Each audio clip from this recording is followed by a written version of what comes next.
Bon, si aujourd'hui on est rentable avec Pilot, c'est aussi parce qu'on se paye pas. L'idée, c'est de garder cet argent et de le donner à d'autres personnes dans l'équipe pour pouvoir avoir des ressources et des compétences supplémentaires. C'est bien gentil, c'est bien mignon, mais par contre à la fin de la journée, il faut quand même qu'on mange. Et pour ça, on fait du freelancing. Salut, c'est Théo, tu regardes une vidéo First Years, la chaîne YouTube qui documente les premières années d'une startup.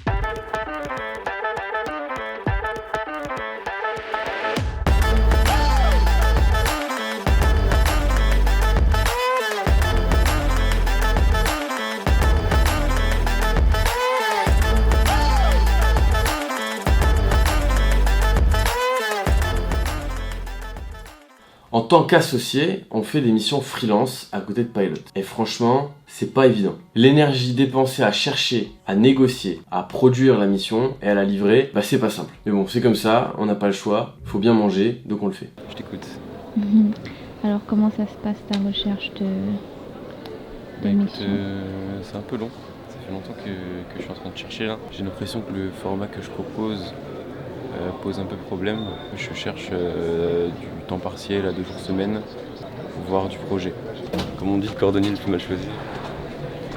C'est pas des pipeaux. Les missions qu'on cherche, c'est souvent des missions à temps partiel ou des missions ponctuelles. Le problème avec ça, c'est que c'est des missions qui sont très difficiles à trouver et c'est aussi des missions qui sont très recherchées. Alors comment on fait et pourquoi ces missions sont si difficiles à trouver? J'en parle dans cette vidéo. Alors ces missions à temps partiel ou ces missions ponctuelles, s'ils sont difficiles à trouver, c'est parce qu'ils sont pas vraiment répertoriés. En fait, on a l'habitude en tant que freelance de trouver des missions freelance donc sur internet via des job boards, via LinkedIn ou via des cabinets de recrutement. Mais en fait, souvent, ces missions, c'est des missions longues et à temps plein. Pour signer des missions à temps partiel, il faut qu'on aille les chercher nous-mêmes. Pour ça, on s'est rendu compte qu'on avait 2 solutions. Il y avait 2 cas de figure. Soit on la trouve tout simplement chez un client, en parlant avec lui, en allant la chercher, en communiquant.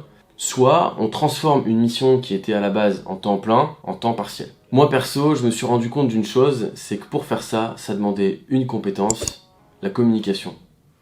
Aller chercher soi-même des missions, ça t'oblige forcément à communiquer. Si tu parles pas de ce que tu fais, personne se rappellera de toi. Avec Ronan et Anne, on communique régulièrement sur des canaux type LinkedIn ou des canaux spécialisés. On communique aussi pas mal auprès de nos proches. On se répète beaucoup. C'est con, mais en fait les gens oublient concrètement ce qu'on fait dans le temps.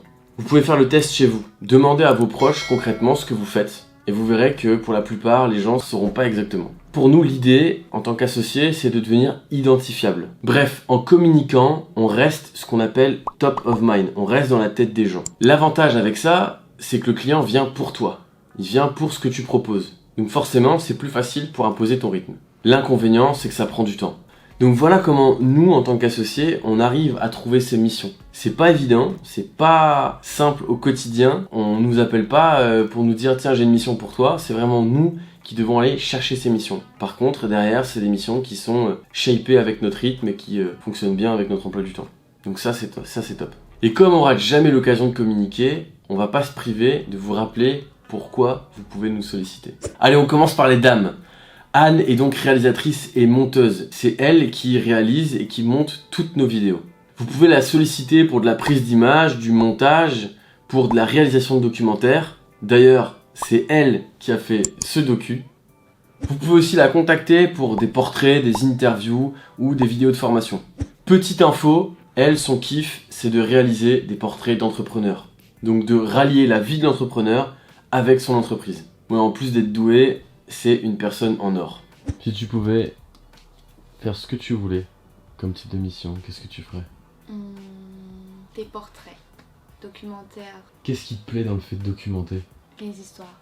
J'adore les histoires. J'aime bien raconter les histoires et j'aime bien écouter les histoires des gens. Du coup, l'idée c'est de créer un peu les histoires des entrepreneurs en fait. C'est ça. I tell you a story.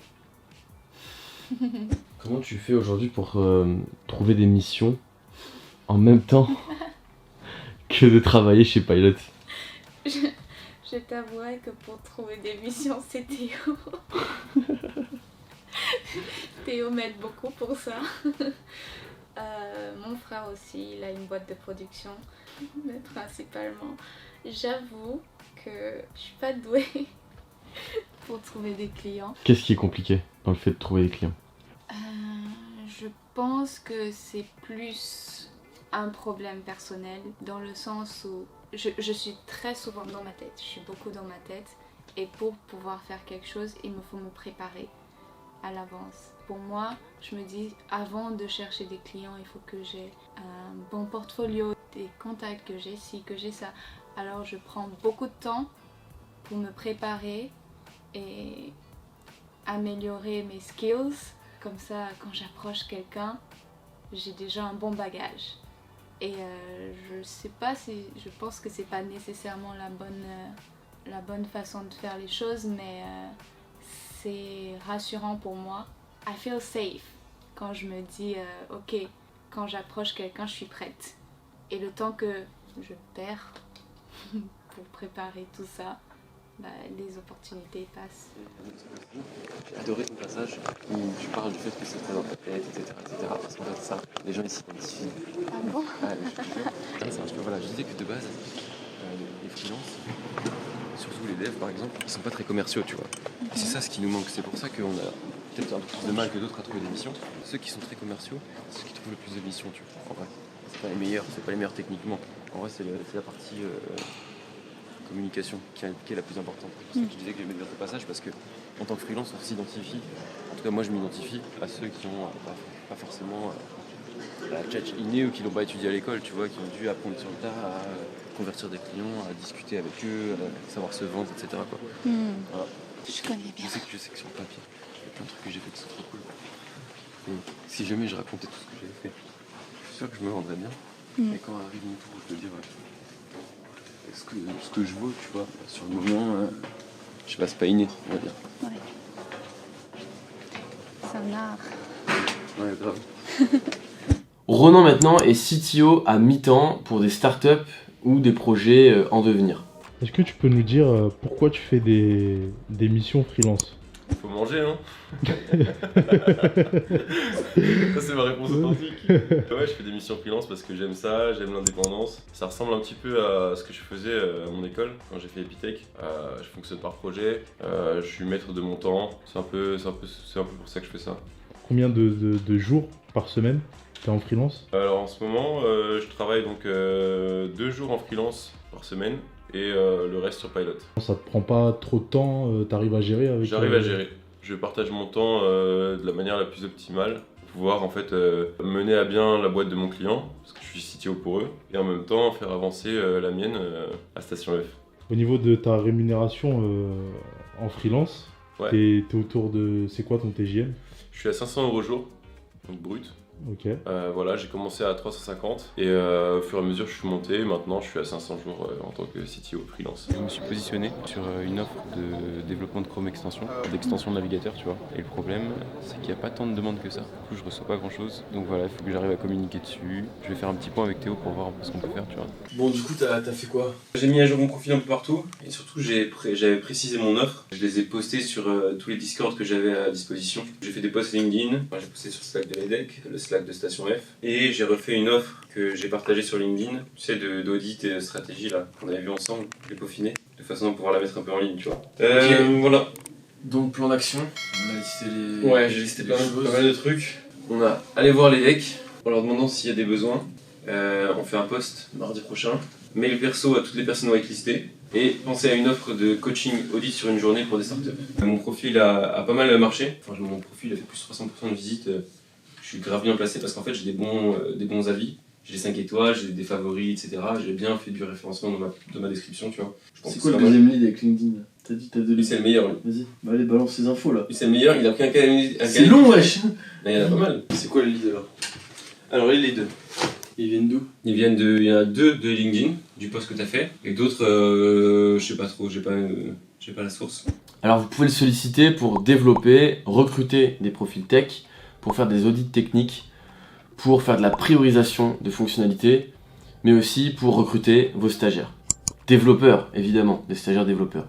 Il est sur une stack JS, React, TypeScript et Node. Et moi, j'accompagne les porteurs de projets les plus motivés. J'ai un programme d'accompagnement qui dure 3 mois. C'est des séances d'1h30 toutes les 2 semaines. L'objectif, c'est que le porteur de projet se sente jamais seul. Donc on a des séances d'1h30 toutes les 2 semaines pendant 3 mois. En tout, ça fait 7 séances où on va travailler ensemble et on va développer son idée et développer l'entreprise. Pendant ces séances, on voit tous les sujets. Comment on réfléchit un projet, comment on fait du market, comment on se positionne, quelle est l'étape d'après, comment on vend, comment on se prépare à proposer une offre sur le marché. Absolument tous les sujets qui vont permettre au porteur de projet de savoir dans quelle direction il doit aller et surtout d'être moins dans le flou. Toi, généralement, tu vois comment l'évolution d'une idée comme ça, où on commence par une simple fonctionnalité? Franchement, ça peut aller très vite. Vous allez prendre énormément de temps avant d'avoir des premiers clients. Ouais. Et donc, à un moment donné, vous allez vous dire, mais en fait, on a besoin à un moment donné de prouver qu'un modèle fonctionne, qu'on se fasse de l'argent avec ça et qu'on avance, quoi. Quand on est au stade de l'idée, à chaque fois, on se dit on peut faire ça, ça, ça, mais quand on n'y est pas concrètement, honnêtement, ma situation en ce moment, c'est que vu que j'ai pas commencé à faire le premier pas, bah, il n'y a pas toutes ces charges de taf que j'imagine, bah, je suis pas en train de le faire et j'avance pas forcément. Enfin, j'avance pas du tout même. Ouais, non, mais je vois très très bien. Et c'est normal. C'est aussi pour ça que moi, le but, c'est aussi de déconstruire un peu ton idée et de te proposer une version maniable. Ouais, très clair. Est-ce que là, tu vois, c'est déjà un peu plus clair pour toi et visuel? Honnêtement, ouais, beaucoup plus clair. Moi, je pense que du coup, là où vous allez pouvoir éventuellement vraiment vous différencier, faire un truc intéressant, c'est justement de se dire, ces ressources-là, comment on les vend, à qui on les vend. On a un sprint sur lequel se concentrer, sur lequel le porteur de projet se concentre pendant 2 semaines. Encore une fois, l'objectif, c'est que l'entrepreneur ne soit jamais perdu et qu'il sache exactement où aller pour la prochaine étape. Voilà l'équipe, pour ceux qui nous suivent depuis le début, oui, on fait encore des missions freelance à côté de Pilot. Et c'est ce qui nous permet de manger au quotidien. Bientôt viendra le temps où on pourra se payer. C'est aussi ça l'entrepreneuriat. On prend des risques, on fait des concessions, mais ça vaut le coup. Allez, c'est tout pour moi. Prochaine vidéo dans 2 semaines. Ciao l'équipe, à bientôt.